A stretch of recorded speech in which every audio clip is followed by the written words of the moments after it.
Feeling inspired by our family friends this morning to try to make some homemade pasta. So of course I have to make pesto too.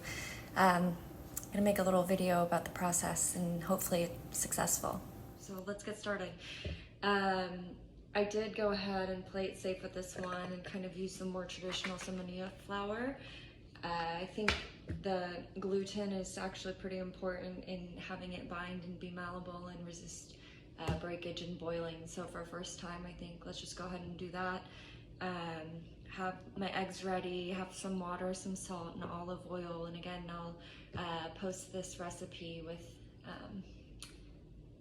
with the video, but it is also found on the back of the flour container. So that's what I kind of am going off of today, and hopefully it doesn't take too long and have fun along the way.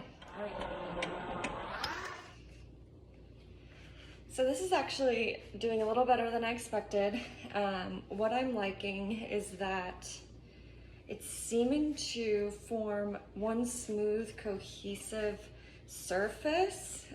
They're saying you don't want any cracks at the edges or drying out. So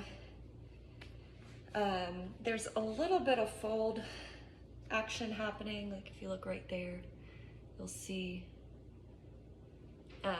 it's not melting together necessarily. It is friction based, but it's coming together in a way that I think will be able to be rolled out. So I think once you get a pretty good polenta looking cylinder, you have to cut it into these smaller wedges.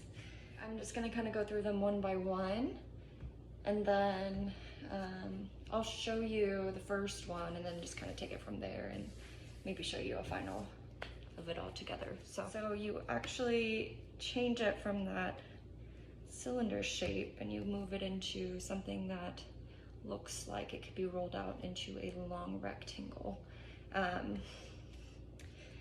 The rolling technique that I was learning about starts at the center of the dough, and you move either out towards, I guess, you in the camera, or in towards me. So starting with moving out, and then I'm gonna go towards me.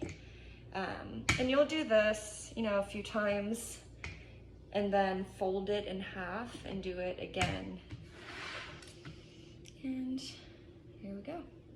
So I'm not gonna show you the first one because tend to be a little bit wonky just from my rolling, though I can show you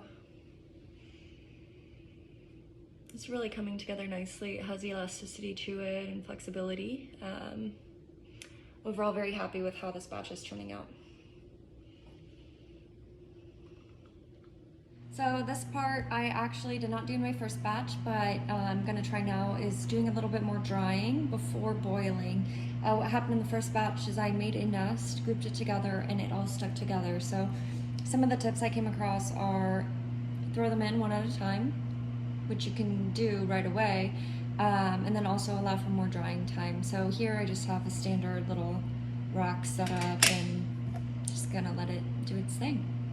Last but not least, I do have my veggie roast that I did to kind of just toss into there. There's a little bit of feta at the bottom and pesto from earlier. And all together, we'll just throw it and saute it and make a nice little first homemade pasta dish. So thanks for coming along with me on the journey, and I'm sure I'll be doing this again. It was a lot of fun.